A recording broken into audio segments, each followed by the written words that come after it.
we've got Space.com editor-in-chief Tariq Malik joining us. Tariq, good morning. All right, so put this in context for us in a couple different ways. So from a science perspective, we just heard Cal there mention that this is kind of different than what we've seen and what we will see with Blue Origin. But kind of explain here what happened with this launch that's different from what we're used to seeing from NASA. And also just, I mean, you're the editor-in-chief of Space.com. Are you excited about this?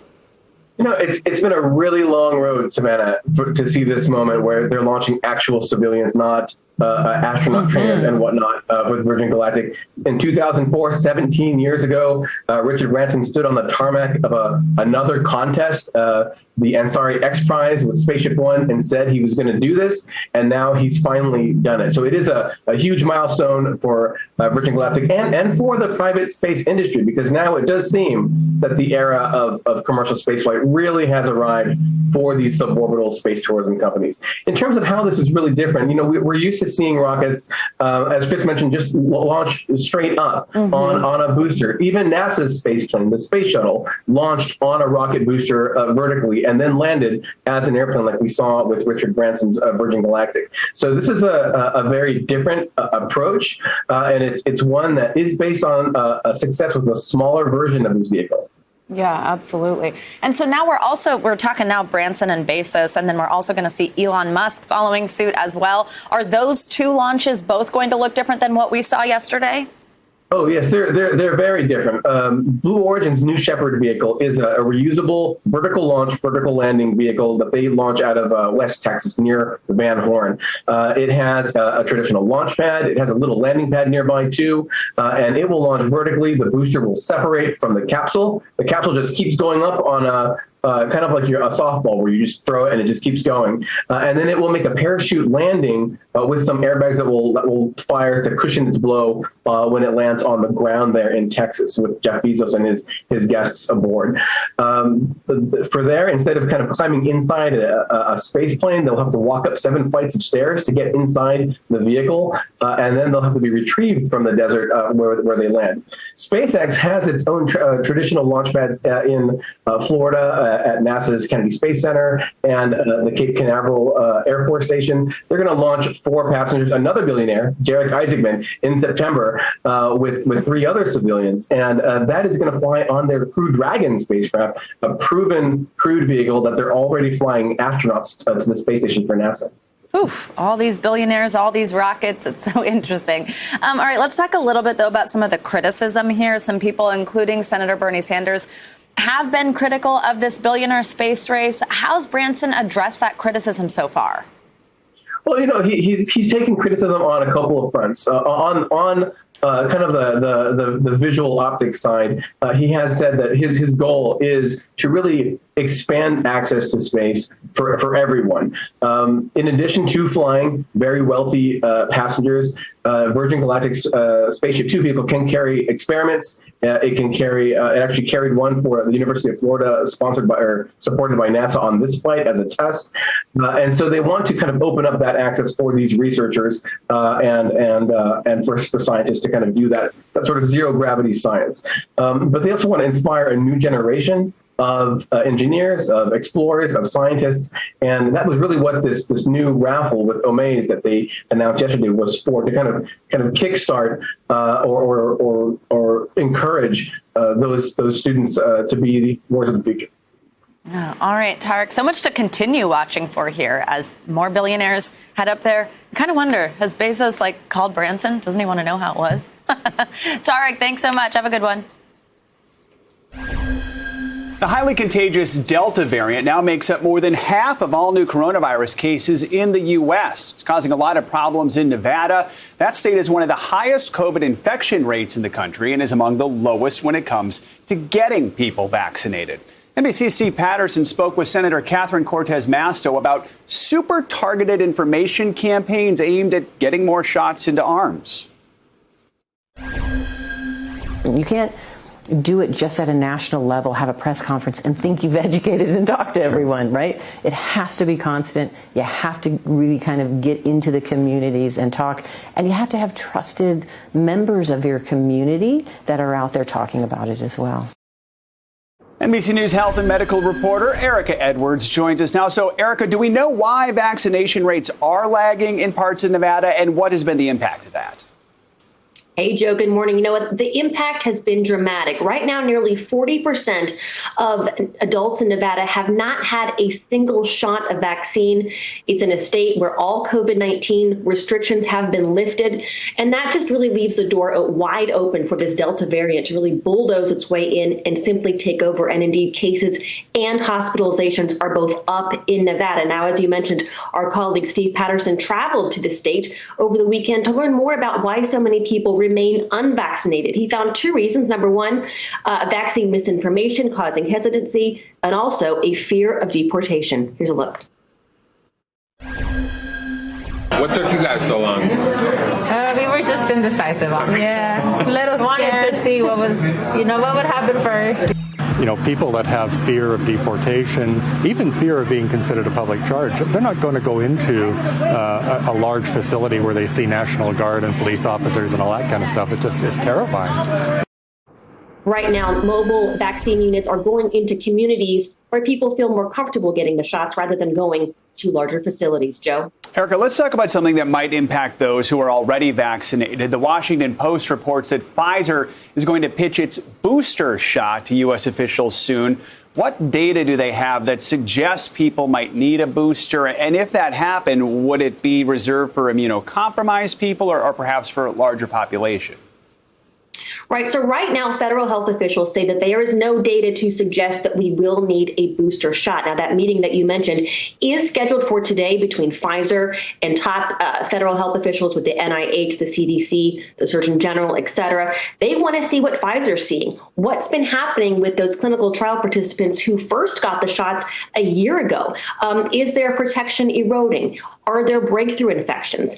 Would the third dose benefit, just like you said, immunocompromised people? Now, a reminder, it's not Pfizer that makes the decision on whether we need a booster shot. It's the FDA that would need to authorize such a shot, and then the CDC would determine who should get it. Joe? And Erica, quickly, the Centers for Disease Control says kids in schools don't need a mask if they're vaccinated in the fall. Any other updated guidance?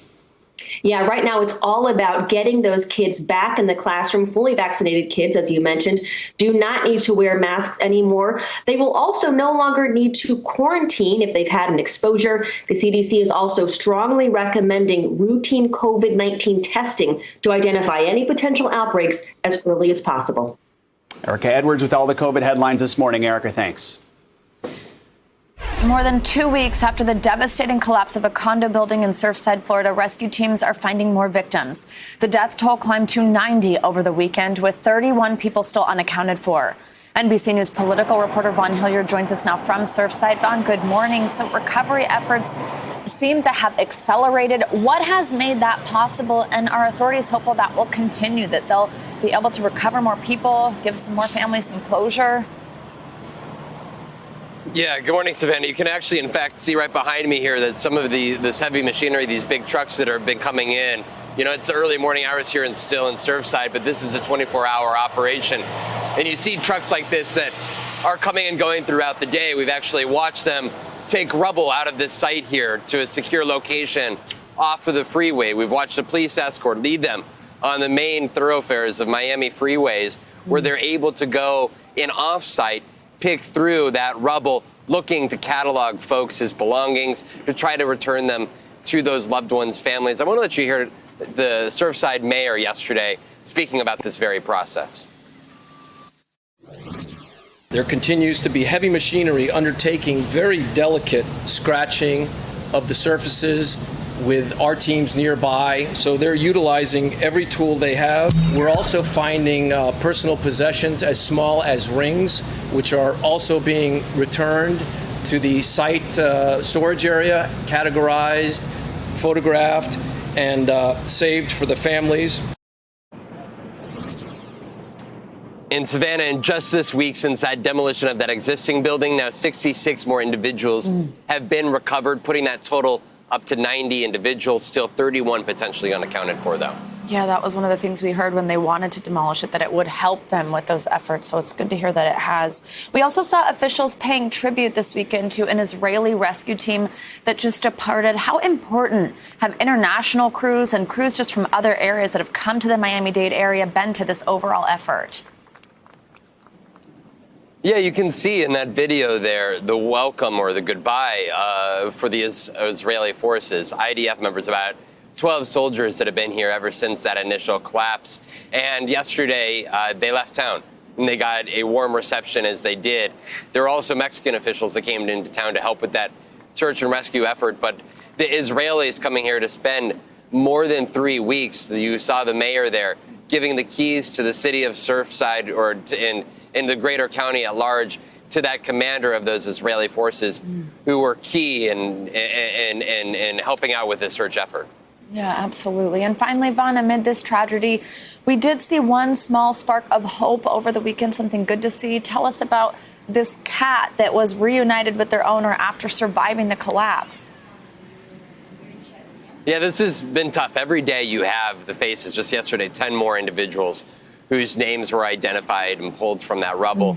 At the same time, this was one piece of hope that folks were able to walk away with, particularly the Gonzalez family. And you see the oldest daughter of the Gonzalez family, who was not there the night of that condo collapse. They're reuniting with the family cat, Binks. The family lived up on the 9th floor. They collapsed down to the 5th floor, and mom Angela and the 16-year-old daughter Devin are still in the hospital. But just yesterday, their father, Edgar Gonzalez, was one of those individuals confirmed deceased. But again, though, somebody finding that family cat, though, and at least some form of life here that folks are able to look at. And of course, you see the image of that oldest daughter there, able to hold on to one of their family members here this weekend. Absolutely. All right, Vaughn, so much tough news, but that is nice to hear. Thank you so much. Another relentless heat wave is hitting the West Coast with temps in the triple digits. In fact, Death Valley reached 130 degrees Sunday, hitting that mark for the second time in 3 days. The region is facing a double disaster with wildfires spreading and water reservoirs running dry. NBC News correspondent Aaron McLaughlin has more. Good morning, guys. This is the third major heat wave to strike the western portion of the United States so far this year, and we aren't even halfway through summer yet. It's making fire and drought conditions even worse, and scientists are pointing toward climate change. Tonight, extreme temperatures fueling infernos across the West. In California, more than twice as many acres have burned compared to the same time last year, triggering evacuations in the northern part of the state. The Beckworth Complex fire this weekend doubling in size. Photographer Craig Philpott captured the intense conditions as a small town burned. It's just weeks and weeks and weeks drier than it should be this time of year. The fire season not only prematurely ferocious, but also deadly. In Arizona, retired Fire Chief Jeff Pichura and pilot Matthew Miller were killed in an air accident. The scorching temperatures threatening nearly 30 million Americans across the West, with thermostats soaring 10 to 20 degrees above average. Miserable. On Saturday, Utah tied its all-time hottest statewide record, a sizzling 117 in St. George, the same temperature as Las Vegas, also matching a Sin City record. You're in an oven. The extreme heat pushing the region's extreme drought to historic levels, reducing water deliveries across the West, with reservoirs hitting new lows. In Utah, one reservoir has completely run dry. This year is something different. This is something I've never seen before.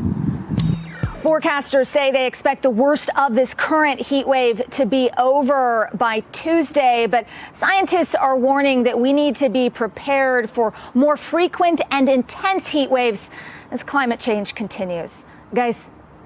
All right, let's get a check on this intense weather out west. Yeah, our Bill Cairns, of course, has been tracking this life-threatening heat. Hi, Bill. Good morning. Hey, good morning, guys. Good to see you. So let's dive a little bit more into this Death Valley record. So 134 is not just the record for our country, the hottest temperature. It's actually what they consider the hottest temperature ever recorded on planet Earth. And this was all the way back in 1913.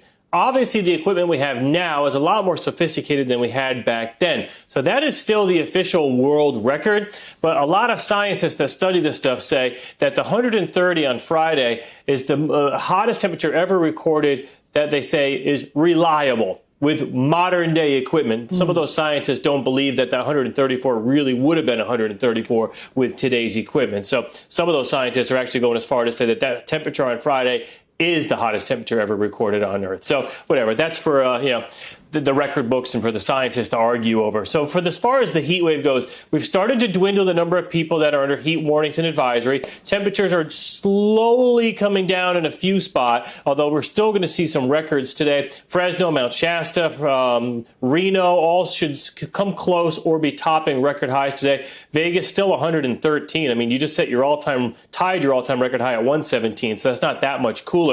And you will notice that we'll trend closer to normal as we go throughout the week for many of the big cities. You will notice areas like Phoenix are much cooler. We're actually adding some clouds and actually rain to the desert southwest as our monsoon season starts. And the other story, guys, we'll talk more about this next hour. The flood alerts in areas of the Northeast. We are prepared for downpours, tropical downpours in New York City for the evening rush hour today. It may be another repeat of what we just did last week. I mean, we're under a moderate risk of flash flooding in the New York City area. So we'll talk more about that next hour.